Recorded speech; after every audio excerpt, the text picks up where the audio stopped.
नमस्कार बच्चों, मैं आपके लिए लेके आया हूँ साइंस के कुछ महत्वपूर्ण बहुविकल्पीय प्रश्न। आपको पता ही है कि बहुविकल्पीय प्रश्न इस बार यूपी बोर्ड की हाई स्कूल की परीक्षा में 20 बहुविकल्पीय प्रश्न आ रहे हैं, जो आपकी परसेंटेज बनाने के लिए एक बड़ा स्कोर हैं। यदि आप 20 के 20 ही विकल्प सही करके आते हैं तो आपका परसेंटेज में बहुत अच्छा फ़ायदा मिलेगा। तो चलो शुरू करते हैं, टाइम को बर्बाद ना करते हुए।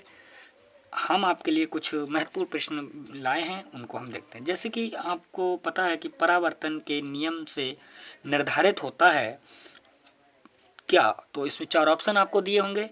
आपतन कोण परावर्तन कोण के बराबर है, आपतन कोण विचलन कोण के बराबर है, परावर्तन कोण अपवर्तन कोण के बराबर है, या इनमें से कोई नहीं। तो बच्चों, इसका जो आंसर रहेगा वो रहेगा आंसर ए, क्योंकि आपतन कोण जो होता है वो परावर्तन कोण के बराबर होता है। हम अपना दूसरा प्रश्न अब देखते हैं बच्चों। गोलीय दर्पण की वक्रता त्रिज्या व फोकस दूरी में संबंध। इसमें हमारे लिए संबंध देखना है, तो ये तो भाई देखते ही गलत है, ये तो हो नहीं सकता। और F बराबर 2R ये नहीं होता, ये हो ही नहीं सकता, क्योंकि होता है R बराबर 2F ये होता है। तो ये तो हमारा ऑप्शन गलत हो ही गया। और ये देखें हम R बराबर 2F है, तो इसको हम लिख सकते हैं F बराबर R/2। ठीक है, तो ये हमारा ऑप्शन ये बनेगा जाके। तो ये तीसरा ऑप्शन जो है वो हमारा करेक्ट ऑप्शन हो जाएगा, ये ऑप्शन भी हमारा गलत हो जाएगा। तो इसका फोकस दूरी और वक्रता त्रिज्या के बीच जो संबंध रहेगा वो हमारा तीसरा ऑप्शन बेटा सही हो जाएगा। अगला प्रश्न है बेटा हमारा कि एक उत्तल लेंस की क्षमता 2D यानी कि 2 डायोप्टर है, इसकी फोकस दूरी क्या होगी। बेटा देखो, इस सवाल से हम सीख सकते हैं कि कुछ भी पूछ ले, मतलब किसी की भी फोकस दूरी या डायोप्टर या उसकी लेंस क्षमता पूछ ले, तो हम इसी सवाल में सीख लेंगे कि किस तरह से हमें उसे हल करना है। फार्मूला होता है बेटा P बराबर 1/F। एक होता है मीटर में, दूसरा होता है बेटा 100 बटे फोकस दूरी कितनी होगी सेंटीमीटर में। कितनी बेटा? सेंटीमीटर में। किस में होगी बेटा? सेंटीमीटर में। अब हमें सवाल में ये जो डायोप्टर दिया होता है इसको हम P कहते हैं, ये लेंस की क्षमता है, इसको हम P से लिखते हैं। तो P बराबर हमें कितना दे रखा है 2। तो हमारा आंसर हम देख लेंगे कि सेंटीमीटर में दे रखा है, सारे के सारे आंसर हमारे सेंटीमीटर में है। तो हमें ये वाला सूत्र लगाना है। कौन सा वाला? ये वाला। तो हो जाएगा, हमारा सूत्र होगा P बराबर 100 बटे F। ठीक, ये सेंटीमीटर वाला है तो cm लिख देंगे।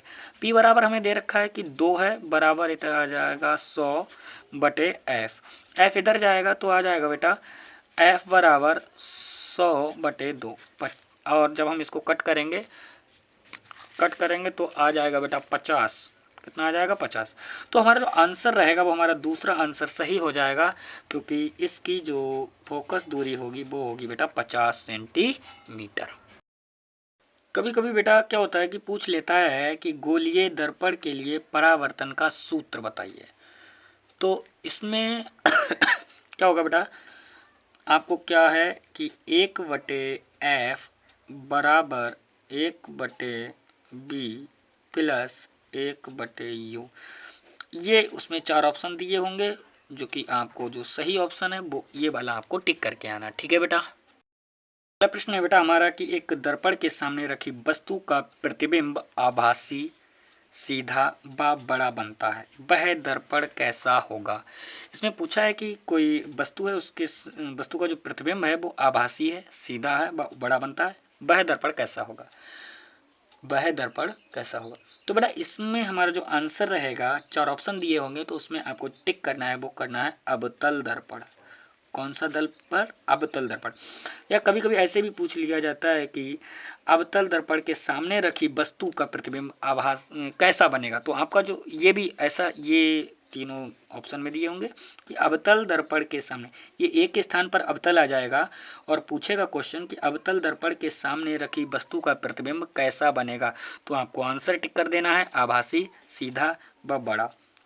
ठीक है, और इसी तरह से पूछा कि एक दर्पण के सामने रखी वस्तु का प्रतिबिंब आभासी, सीधा व बड़ा बनता है, वह दर्पण कैसा होगा। तो आपका आंसर होगा बेटा अवतल दर्पण। ठीक है बेटा।